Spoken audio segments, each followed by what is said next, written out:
Varnappakittu transgender കലോത്സവത്തിനെതിരെ Kerala Pradesh transgender Congress കലോത്സവ സംഘാടക സമിതിയിൽ പ്രതിപക്ഷ സംഘടനകളെ ഉൾപ്പെടുത്തിയില്ല എന്നാണ് ആരോപണം.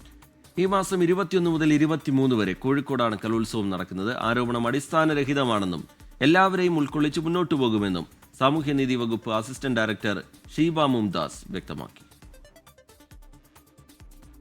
3 ദിവസങ്ങളിലായാണ് ട്രാൻസ്ജെൻഡർ കലോത്സവം കോഴിക്കോട് നടക്കുന്നത്. മന്ത്രി ആർ ബിന്ദുവിന്റെ അധ്യക്ഷതയിൽ കോഴിക്കോട് ചേർന്ന സംഘാടക സമിതി യോഗത്തിനെതിരെയാണ് പ്രതിപക്ഷ ട്രാൻസ്ജെൻഡർ സംഘടനയായ കേരള പ്രദേശ് ട്രാൻസ്ജെൻഡർ കോൺഗ്രസ് രംഗത്തെത്തിയത്. അവർക്ക് ഇഷ്ടപ്പെട്ട ആൾക്കാരെ, അവർക്ക് ചേർത്ത് പിടിക്കാൻ പറ്റുന്ന ആൾക്കാരെ മാത്രം ചേർത്ത് പിടിച്ചുകൊണ്ട് പല കാര്യങ്ങൾ അവരുടെ മാത്രമാക്കി മാറ്റുന്നു, മറ്റുള്ളവരെ മാറ്റി നിർത്തുകയാണ്. സംഘാടക സമിതിയിലും തുടർ പ്രവർത്തനങ്ങളിലും ഇടതുപക്ഷക്കാരെ തിരികെ കയറ്റി മന്ത്രിയുടെ നേതൃത്വത്തിൽ ഫണ്ട് അടിച്ചുമാറ്റാനുള്ള ശ്രമമാണ് നടക്കുന്നതെന്നാണ് ആരോപണം.